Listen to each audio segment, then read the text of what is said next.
I just want to talk a little bit more about that relationship, because what is the backbench relationship now going into the May elections? You know, the Welsh Labour relationship with Alun Morgan as a First Minister and Joe Stevens as a Welsh Secretary, who I think you've described as previously as not quite being sort of full throttle when it comes to treating Wales a bit more differently, doing things, you know, because they are the interests of Wales rather than the UK as a whole.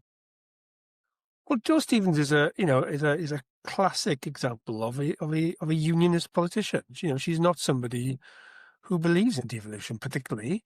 You know, she's from very close to the English border in northeast Wales.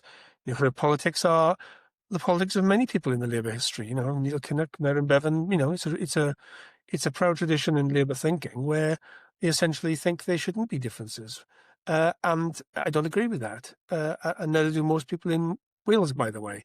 But that's her sincere view, and I, you know, understand that view. I mean, it's a reasonable view. It's just not Labour policy.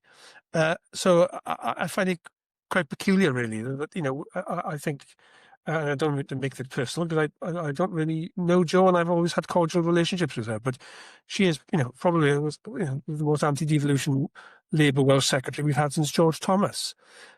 So I'm not really sure what the political strategy behind that is, though, because we are now going into a period where, you know, we will obviously come together as the election gets closer. That's what parties do. The only thing that makes you really, you know, the only thing that makes you have common cause your own side most is being attacked by the opposition.